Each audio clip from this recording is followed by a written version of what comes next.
Dice la palabra de Dios, Colosenses capítulo número 1, versículo 15 en adelante, ayúdenme en la lectura. Él es la imagen del Dios invisible, el primogénito de toda creación. No les escucho. Porque en Él fueron creadas todas las cosas, las que hay en los cielos y las que hay en la tierra, visibles e invisibles. Sean tronos, sean dominios, sean principados, sean potestades. Todo fue creado por medio de Él y para Él. Y Él es antes de todas las cosas, y todas las cosas en Él subsisten. Y Él es la cabeza del cuerpo, que es la iglesia, el que es el principio, el primogénito de entre los muertos, para que en todo tenga la preeminencia. ¿Cuántos dicen amén a esa verdad? Dejamos hasta ahí la lectura. Pueden sentarse, hermanos, pueden sentarse. Hermanos, quisiera, a la luz de este pasaje de la Escritura, hablarles bajo el tema la deidad de Cristo. Hemos hablado ya acerca de la Trinidad, cómo están establecidas precisamente la función del Padre, del Hijo y del Espíritu Santo. En la última oportunidad analizábamos cuáles eran los atributos y cuáles eran las funciones precisamente del Dios Todopoderoso. Esta doctrina que ahora nos ocupa es hablar acerca de Jesucristo, el Hijo de Dios. Es interesante y tengo que mencionar a manera de introducción tres cosas importantes. Número uno, hoy en día cobra tanto valor esta doctrina porque el problema no es creer en un Dios, y como ya le voy a dar el concepto de deidad, eso hace referencia a que cuán importante que nosotros estructuremos, analicemos el por qué creemos precisamente en Cristo Jesús. En segundo lugar, porque es importante la doctrina, porque desde el tiempo, voy a hablar hace más de 2000 años, se daba una mentira, y eso usted lo puede ver en el Nuevo Testamento, de cómo las autoridades de la época trataron de mentir el que Cristo hubiese resucitado. El problema que si nosotros abrazamos, voy a decirlo, el que Cristo no hubiese resucitado, bien lo dice Pablo, vana sería nuestra creencia.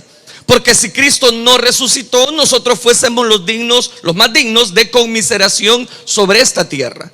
En tercer lugar, hace referencia esta doctrina a aquellos atributos precisamente que solo este Dios, Jesucristo, hecho hombre también, es que tiene unos atributos que lo hacen ser diferentes de todas las personas.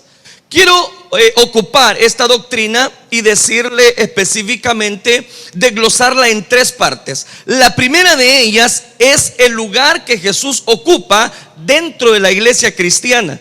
En segundo lugar, específicamente, tratar de refutar lo que aquellas sectas dicen en base a la deidad de Cristo. Y en tercer lugar, analizar, si queda tiempo, los atributos precisamente de Cristo Jesús. Le voy a resumir lo que acabo de decir, la introducción, de la manera siguiente, y es esta. Cada uno de nosotros debemos tener muy claros quién fue nuestro Salvador. Cada uno de nosotros debe tener muy en cuenta que Jesucristo, el Hijo de Dios, toma una preponderancia en la vida espiritual. ¿Estamos de acuerdo con eso? Porque ahí está la clave. Definamos entonces. ¿Usted ha escuchado la palabra deidad? ¿Qué significa deidad? ¿Alguien tiene un concepto? ¿Qué es deidad? Le voy a dar los que de alguna manera yo analicé. Ser divino o esencia divina, eso es lo que significa la palabra deidad. Y aquí es donde entra en detalle la doctrina. El segundo concepto que se define en la mayoría de diccionarios bíblicos y no bíblicos, cada uno de los dioses, y oiga cómo lo dice con D minúscula, cada uno de los dioses de las diversas, ¿qué dice? Religiones. Entonces significa que para el ser humano no hay problema en aceptar un Dios. El problema es entonces que hoy en día las personas han inventado diferentes sectas, otros le llaman religiones, porque creen precisamente en un Dios. Pero el problema es en qué Dios creen esas personas. Digo esto porque normalmente no hemos definido conceptos tan sencillos, a pesar de que tenemos años dentro de la vida espiritual, el reconocer precisamente la deidad de Cristo Jesús. Es ahí donde cobra tanto valor esta doctrina, porque ninguna religión, es decir, todas aquellas sectas, todas aquellas religiones reconocen a un Dios, es decir, creen en una deidad. El problema entonces no es creer a una deidad, sino cuál es esa deidad. ¿Me estoy dando a entender, hermanos? Porque ahí está la clave. En la actualidad existen muchas creencias, muchas religiones que asignan a Cristo ciertas características humanas, sin tener presente lo que realmente dice la Biblia acerca de su deidad. Significa entonces que religiones, sectas, creencias, como usted lo quiera llamar, abrazan precisamente el concepto de deidad. Pero muchos de ellos rechazan a Cristo Jesús como aquella persona que vino a cambiar nuestra vida espiritual. ¿Estamos de acuerdo con eso? Entonces, lo primero es tener en cuenta que la mayoría solo ve como un simple profeta, o como un gran maestro, o como un humanista, pero que tiene cierto poder. Pero cuando leemos la palabra, nos damos cuenta que Él es más que todas las personas o que las sectas han dicho. Esta porción que acabo de tomar encierra, este es uno de los pasajes, no solo es este, pero me llama la atención hablando acerca de la deidad de Cristo, que aquí Pablo enumera específicamente algunas, no todas, algunas características de Jesús, el Hijo de Dios. Acá no está hablando de Dios Padre, como bien lo definimos el jueves anterior. Estos versículos que Pablo está dando seguimiento acá son las características de Jesús, el Hijo de Dios. Y las vamos a enumerar. Váyase al versículo que acabamos de leer, después de darle ese concepto. Dice el versículo 15. ¿Quién es Jesús? Bueno, el número 1, Él es la imagen, ¿qué dice? Del Dios invisible. Eso es lo primero que debemos de tener en cuenta hablando acerca de este Dios, Jesucristo, el Hijo de Dios. Segundo, el primogénito, ¿qué dice? O sea que antes de que se crearan las cosas, Él ya era. O sea, por eso es Dios, por eso es una deidad. Tercero, porque en Él, versículo 16, porque en Él fueron creadas, ¿qué dice? En Él, ¿en quién? En Jesús, el Hijo de Dios. Y oiga esto: las que hay en los cielos, las que hay en la tierra, y visibles e invisibles. Significa que es antes de la creación, y que dice todas las cosas por Él subsisten. Esa es cuarta característica, que solo le pertenece a Jesús, el Hijo de Dios. La quinta característica la encontramos en la parte final, versículo número 16, que dice: sean principados, sean potestades, todo fue creado por medio de Él. ¿Y qué dice? Y para Él. Esa es otra característica, la quinta, que menciona solamente este pasaje, de que todas las cosas creadas fueron por Él y para Él. Y como si esas 5 características que está presentando, hablando acerca de la deidad de Cristo, no son, voy a decirlo, analizables, ve el versículo 17. Sexta característica: y Él es antes de todas las cosas, y todas las cosas, ¿qué dice? En Él subsisten. Oiga, qué interesante. Interesante digo, porque todo lo que se rige en el universo es porque Dios así lo decide. Y la última característica dentro de este pasaje, no de Dios, sino que dentro de este pasaje, ve el versículo 18: y Él es la cabeza del cuerpo, que es la iglesia. Oiga, qué interesante. Entonces, ¿quién es la cabeza en la iglesia? Cristo Jesús. Entonces, note qué interesante. Solamente estas características ya despiertan el interés como para saber que esta deidad realmente es antes de todas las cosas, y que van a surgir conceptos precisamente como el que aparece en la parte final del versículo 18. Menciona una palabra clave. Dice: el que es en el principio, el primogénito de entre los muertos, para que en todo, ¿qué dice? tenga la preeminencia. Ese versículo 18 es clave por dos cosas. Porque dice que es el primogénito de todos, de entre los muertos, perdón, el primogénito de entre los muertos, correcto. Eso es lo que define a Jesucristo. Eso no lo hizo el Padre, lo hizo el Hijo. ¿Qué hizo el Hijo? Él precisamente fue crucificado, correcto, fue crucificado, murió, sí murió, pero al tercer día resucitó con poder y gloria para su majestad. Entonces note, aquí lo está diciendo. Esa es una característica primordial de Jesucristo, el Hijo de Dios. ¿Estamos acá? Entonces voy a dar ciertos elementos, hermanos, que tienen que ver para refutar lo que algunas sectas dicen. Jesús siempre fue motivo de controversia para las autoridades religiosas del tiempo. Siempre recibió controversia. ¿Por qué? Porque Jesucristo venía a dar precisamente una vida y una vida en abundancia. Después de su muerte, resurrección, ascensión a los cielos, sus discípulos continuaron hablando acerca de Jesús y su resurrección. No solamente antes de que el Señor partiera, el Señor los comisiona, y lo que nosotros le llamamos, o más bien los evangelios le llaman, la gran comisión. Pero se va Jesús y ellos empiezan a hablar precisamente de esa resurrección. ¿Cuál fue lo que las autoridades quisieron hacer? La mentira que se promulgó era que Jesús no había resucitado, sino que sus discípulos habían robado el cuerpo de Jesús. Hechos capítulo 4 versículo 33 nos dice: y con gran poder los apóstoles daban testimonio de la resurrección del Señor Jesús. Cristo siempre fue el tema central de la predicación apostólica. ¿Por qué? Porque ahí está, hermano, nuestra creencia.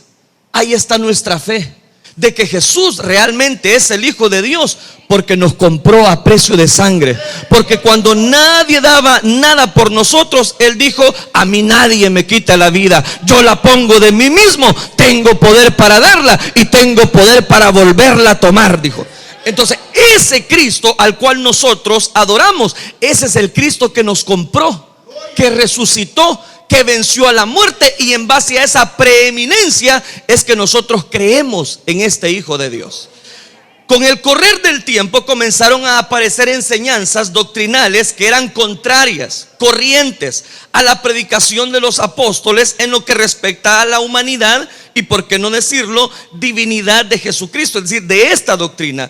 Y esta doctrina adoptó con el tiempo varias formas. En primer lugar, era negar la eficacia de la resurrección de Cristo Jesús.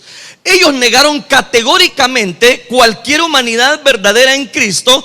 Otros admitieron su encarnación, pero no su sufrimiento, sugiriendo entonces que convenció a unos de sus seguidores, y quizás Judas Iscariote o Simón de Cirene, para que les sustituyeran en la cruz. Esa es la segunda mentira que se promulgó durante todo aquel concilio. ¿Y qué es lo que decían? Que no, los discípulos robaron el cuerpo de Jesús.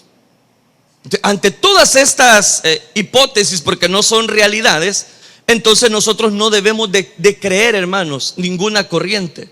¿Por qué razón? No porque yo se lo estoy diciendo, sino porque la palabra de Dios dice categóricamente: Él es antes de toda la creación. Y en base a esa preeminencia es que se armaron algunos conceptos acerca de Jesús. En primer lugar, habían algunos que pensaban, sus contemporáneos, y estoy hablando de entre ellos los mismos discípulos, y lo registra Mateo 16:13. Viniendo Jesús a la región de Cesarea de Filipo, preguntó a sus discípulos. ¿A quiénes le preguntó? ¿Quién le preguntó a quién? Jesús a sus discípulos. Ok, ¿quién dicen los hombres que es el Hijo del Hombre? Oiga la respuesta. Ellos le responden: unos Juan el Bautista, otros Elías, otros Jeremías o alguno de los profetas. Significa que entre los mismos que hablaban de ser seguidores, discípulos de Jesús, no tenían un concepto claro de quién era esta persona, de quién era este hombre aun cuando ellos mismos habían catalogado, y más que catalogado, habían visto cómo Dios hacía milagros. Es cierto que otros profetas como el mismo Eliseo, Elías, habían hecho cantidad de milagros, pero este Dios había dicho: yo soy el camino, yo soy la verdad, yo soy la vida. Note, aún así, con todos esos elementos, ellos dudaban y decían que podía ser un profeta.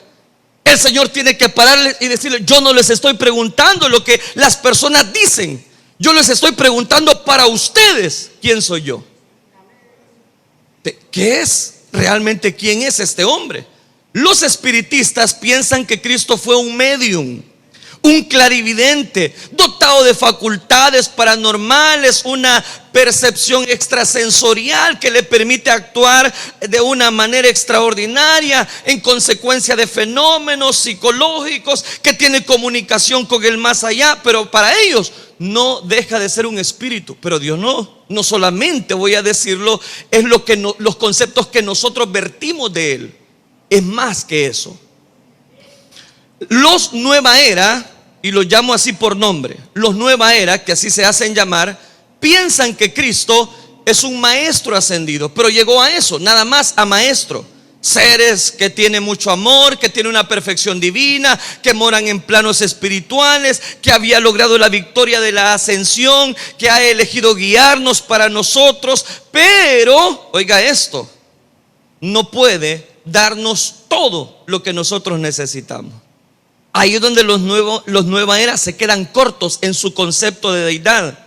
Los testigos de Jehová, ¿qué dicen? Dicen que Jesús, el hombre, ya está muerto, pero que Jesús era un hombre perfecto, pero que no era Dios. Eso dicen los testigos. Que Jehová creó a Jesús como un Dios y que fue su Hijo eterno. También enseñan que Jesús fue el arcángel Miguel antes de venir a la tierra. Entonces ahí es donde muchas personas dicen: no, hombre, si es que todas las religiones llevan a Dios. Mire, creen que es Dios. Lo único que dicen que tal vez este Jesús fue el arcángel Miguel. Error, eso no enseña la Biblia. Eso enseñan los falsos testigos de Jehová, no los que creemos en una deidad, en alguien que murió estrictamente por nosotros y que al tercer día resucitó. ¿Qué dicen los mormones? Hoy quiero hablar claro, hermano. Dicen que Cristo es el hijo de Adán, Dios y María, que Jesús se casó en Caná de Galilea con las Marías y con la Marta. Y se lo digo claro, y usted puede investigar, que Joseph Smith fue descendiente de Cristo y que Cristo fue descendiente de David por conducto de Betsabé, que si David no hubiera sido polígamo, tener más de una mujer, no hubiera venido el Salvador. Toman esta excusa para ser polígamos. O sea que inventan su propia religión con el deseo de hacer una mezcla. O sea, el problema de ellos es que sí creen en Cristo, pero creen en Cristo a su manera. ¿Me estoy dando a entender?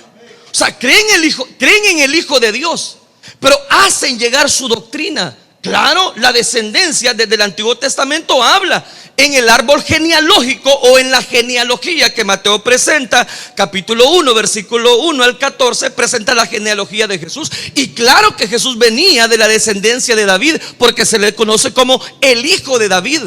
Pero oiga, esta es una verdad a medias. Y una verdad a medias es mentira. Y la Biblia sigue diciendo que los mentirosos no heredan el reino de los cielos. Entonces, error también para estas personas. ¿Qué dice el catolicismo? Le dije que le iba a hablar claro y espero no dañar conciencias. Ha creado diferentes versiones e imágenes de Cristo. Y aquí es donde algunas personas todavía tenemos conceptos erróneos, siguiendo la tradición sin examinar lo que dice la Escritura. La imagen del divino niño Jesús, le llaman ellos, el niño de la cuchilla, y olvidando lo que dice Éxodo 20, versículo 3 y 4. ¿Qué dice Éxodo 20? Versículo 3. No te harás imagen. Ellos le hacen creer a la gente: no, sí, por supuesto, creemos en el Hijo de Dios. Claro, creemos, Él es precisamente el Hijo de María, le dicen. Pero arman a Cristo a su conveniencia, como todas las religiones. Y es más, muchos de nosotros, aún dentro de la iglesia cristiana, tenemos conceptos equivocados de lo que es Cristo. Porque Hollywood, las películas nos han hecho creer que Cristo es un Cristo barbudo. Otros ponen a un Cristo como afeminado. No le estoy mintiendo, hermano. Con ojos zarquitos de color y etcétera, etcétera. ¿Pero por qué es? Porque las personas quieren tener a un Cristo que se pueda manipular a su antojo. Pero mi Cristo no se puede manipular a su antojo. A mi Cristo nadie lo tiene que andar cargando. Él nos carga a nosotros, con su poder nos sostiene. Ese Dios es el Dios que aquí Colosenses 1:15 dice que Él era antes de toda la creación. ¿Quién es realmente Cristo? Siguiendo el pasaje que analizábamos de Mateo capítulo 16, vea lo que dice el versículo 16. Ante la pregunta, responde Simón Pedro: tú eres el Cristo, el Hijo del Dios viviente. Yo creo que el mejor concepto que la Biblia registra es esto. ¿Quién es Cristo? Él es el Hijo del Dios viviente. Que Él tiene una función principal dentro de la iglesia. ¿Y cuál es la función? Acá dice que en primer lugar Él es el Cristo, o sea, es un Dios y es el Hijo del Dios viviente. Y eso se le añade que Él es la cabeza de la iglesia.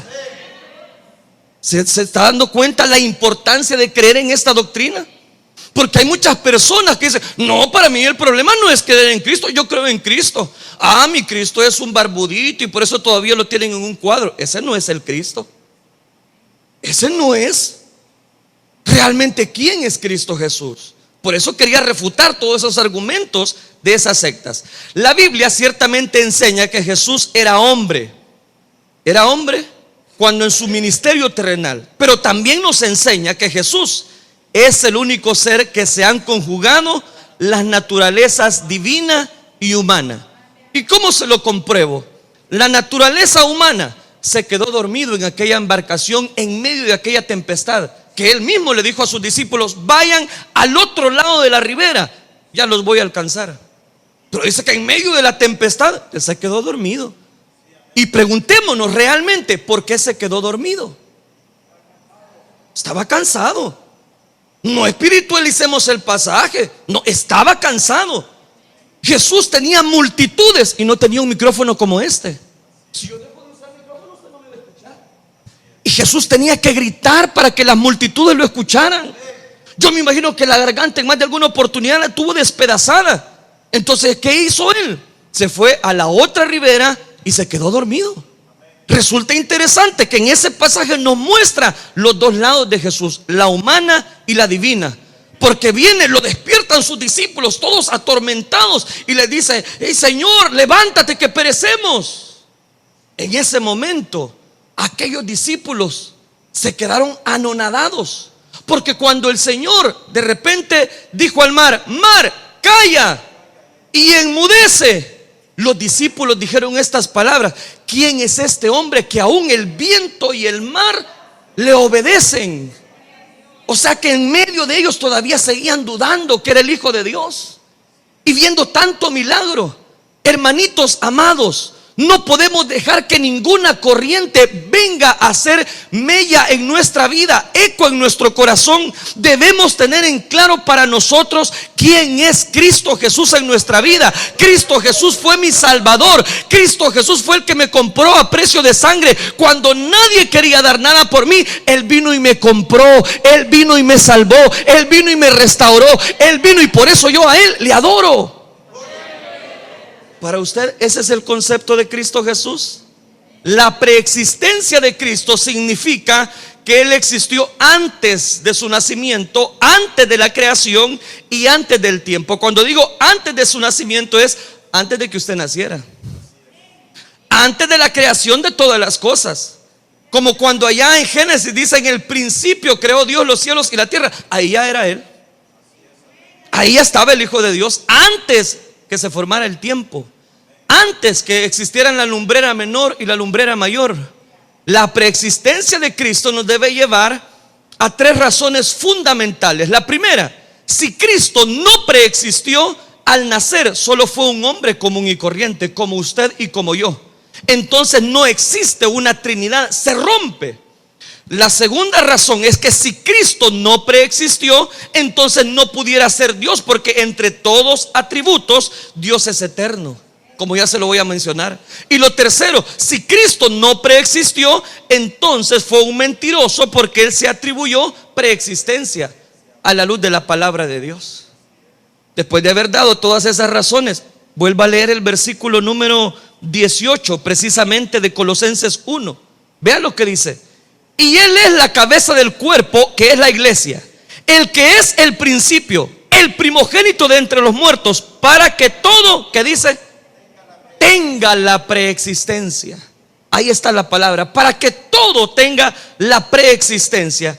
Examinemos algunas evidencias que demuestran que Jesús es el Hijo de Dios. Número 1, su origen celestial.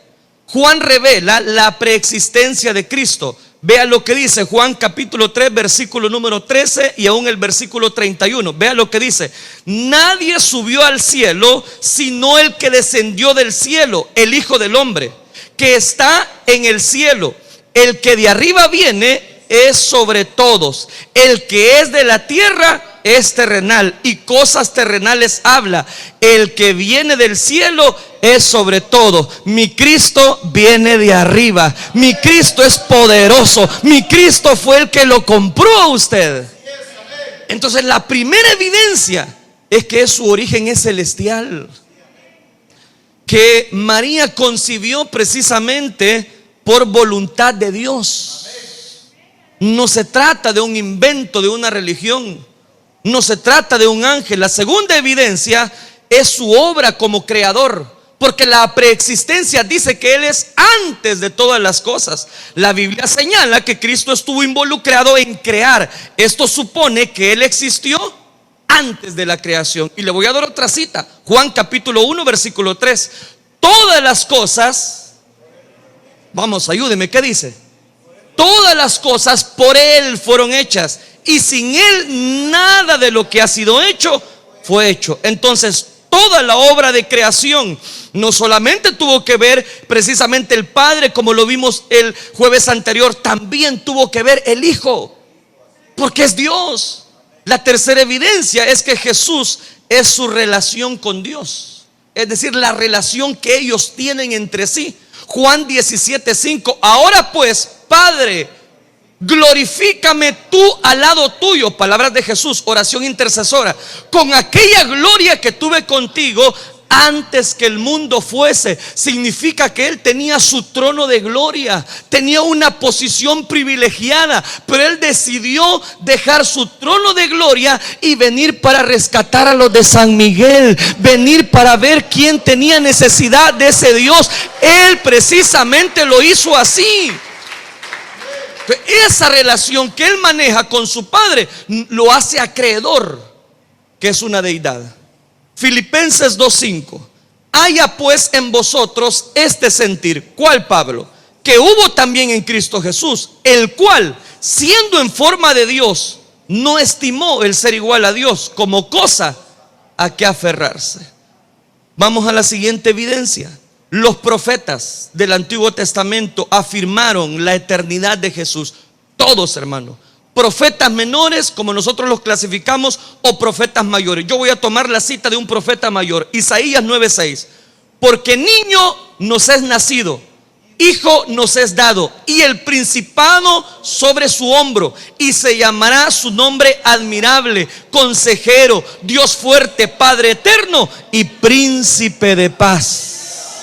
Los profetas anunciaban: y concebirá la virgen y dará a luz un hijo y llamará su nombre Emmanuel, que significa Dios con nosotros. Eso dice Isaías capítulo 7. Es otra cita. ¿Qué quiero decirle con todo eso? Que Dios, Jesucristo, el Hijo de Dios, tiene todo bajo su perfecto control, y que aún los profetas daban por sentado que Él venía precisamente.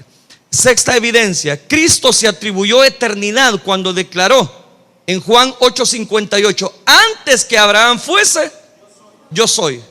Y para en esta época, hermanos, hablar de los patriarcas ellos no faltaban, voy a decirlo, al árbol genealógico. Cada vez que se presentaban delante de ese Dios sobrenatural, de Dios Padre, ellos anteponían el Dios de Abraham, el Dios de Isaac y el Dios de Jacob.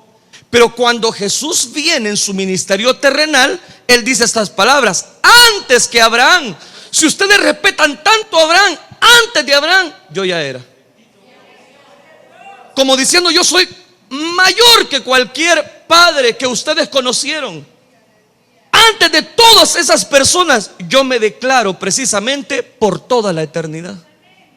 Entonces, mis queridos hermanos, nosotros no creemos una ilusión. No se trata de que, ay, mi Dios ahora ya no tiene poder para sanarme. No, ¿quién dice?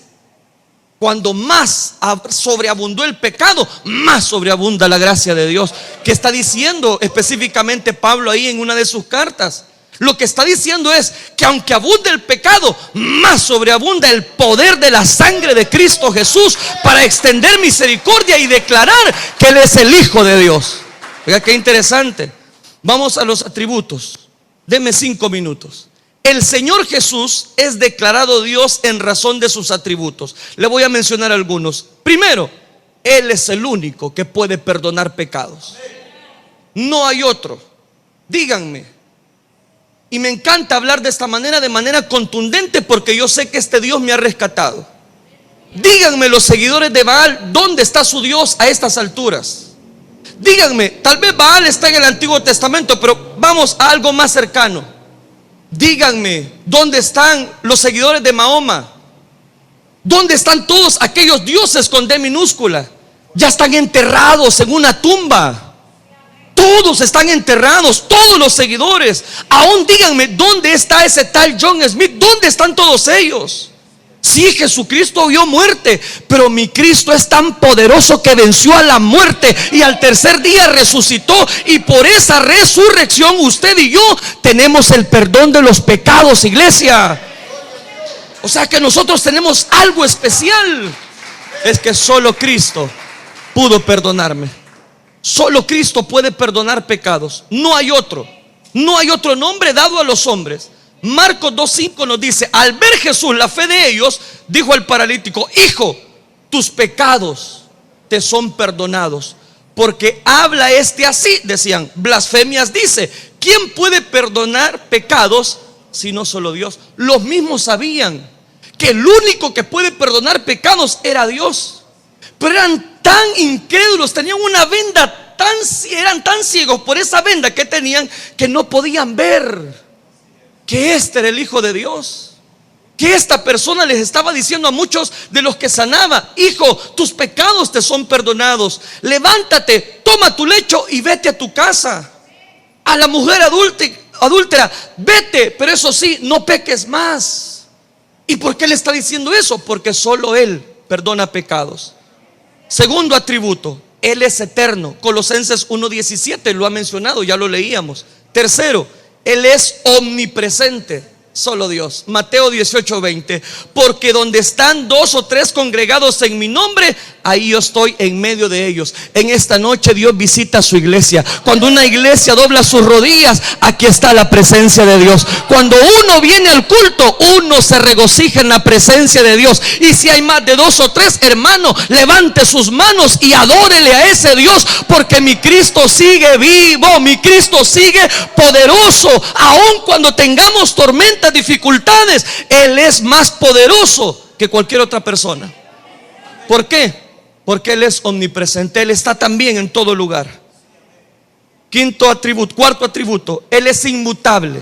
Hechos capítulo 1 versículo 11 al 12. ¿Por qué estáis mirando al cielo? Los discípulos se quedaron cuando estaba ascendiendo. Este mismo Jesús que ha sido tomado de vosotros al cielo, así vendrá como le habéis visto ir al cielo. Este pasaje, hermanos, es un pasaje clave, porque Jesucristo es el Hijo de Dios. Porque cuando uno llega a cierta altura, si uno permanece en este cuerpo que actualmente nosotros tenemos por la atmósfera, es despedazado. Y quizás algunas personas se quedaban viendo al ver que Jesús iba ascendiendo a los cielos. Ya se va a romper. ¿Qué? No se iba a romper si era el Hijo de Dios. Si era el mismo Dios, hermanos. Esto que es inmutable solamente lo tiene mi Cristo. Y mi Cristo vive. Quinto atributo, Él es omnipotente. Mateo 28:18. Y Jesús se acercó y les habló diciendo: toda potestad me es dada en el cielo y en la tierra. Significa que Él domina todo, el cielo y la tierra. Este Dios omnipotente es el Dios que está con nosotros. Nosotros deberíamos, hermanos, de saber en quién hemos creído. Que no habrá cosa que nos pueda botar. No habrá sentimiento, no habrá comentario, no habrá nada que las personas puedan hacer cuando nosotros estamos anclados en estos atributos que Cristo tiene. El Señor Jesús es declarado Dios en razón de que recibe igual adoración y reverencia que el Padre. Entonces, dice Mateo 14:33, entonces los que estaban en la barca vinieron y le adoraron diciendo: verdaderamente eres Hijo de Dios.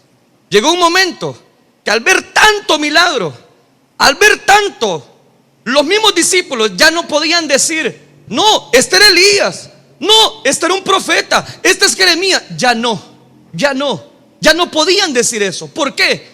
Había calmado la tempestad, había resucitado a Lázaro, y como si fuese poco, Él se ha proclamado que era el Hijo de Dios. Y ahora en Mateo capítulo 14 versículo 33, ellos terminan diciendo: verdaderamente eres Hijo de Dios, eres Hijo de Dios. Cada uno de nosotros debemos de tener un concepto claro: quién es Jesús, el Hijo de Dios. Y para usted, Él es el que lo salvó. Si usted tiene bien claro ese concepto, ya la hicimos. Y no habrá nada ni nadie, hermanos, que nos pueda botar. Y que delante de Él toda rodilla se doble y toda lengua confiese que Él es el Señor. Termino acá. El Señor Jesús es declarado Dios en razón de que Él creó el universo. Juan capítulo 1 versículo 1 al 3. En el principio era el Verbo, y el Verbo era con Dios. Y oiga esto: y el Verbo era Dios. Este era en el principio con Dios. Ella está hablando claramente de Jesús. Todas las cosas por Él fueron hechas, y sin Él nada de lo que ha sido hecho fue hecho. Significa entonces, hermanos, que nosotros no tenemos una ilusión pasajera. No tenemos una creencia que vino alguien y se le ocurrió escribir algunas cosas. No. Nosotros tenemos un Dios de poder. Nosotros tenemos un Dios que nos ha transformado, nos ha salvado y nos compró a precio de sangre. La pregunta es: ¿usted cree en este Dios? ¿Pero por qué cree? ¿Porque ha experimentado que Él es su Salvador? ¿Porque Él es su sanador? ¿Porque Él, a pesar de nuestras imperfecciones, Él sigue siendo fiel? Dios es poderoso, hermanos. Y yo me sorprendo cómo Dios actúa, defiende a su iglesia. Y ese es otro de los atributos, y adrede lo quise dejar de último. Porque aun cuando la iglesia quizás está sufriendo, quizás está dando seguimiento, voy a decirlo, a muchas cosas, Dios dice: ay de aquellos que toquen a uno de mis pequeñitos. Es como si tocasen la niña de mis ojos. Tóquese usted el ojo y púyese, vamos a ver qué le va a pasar. Le va a doler. Y Dios dice: ay de aquellos, hermanito amado, nosotros sabemos en quién hemos creído. Y nada ni nadie, ni hambre, ni pestilencia, ni cuchillo, ni ninguna cosa creada nos podrá separar del amor que es en Cristo Jesús. Si usted lo cree, dele un fuerte aplauso, póngase de pie y adórele a ese Dios. Levante sus manos y dígale: Señor, Señor, te amo, tú eres digno. Levante sus manos y dígale: Padre, tú eres digno, tú eres santo, no hay nadie como tú. Gracias, gracias, gracias por esa preeminencia. Gracias, Dios mío, gracias porque tú nos has dado el ministerio, ese ministerio de la reconciliación. Gracias, Dios mío, porque por ti fueron creadas todas las cosas. Oh, santo, santo, santo, Él es santo, Él es santo, Él es digno.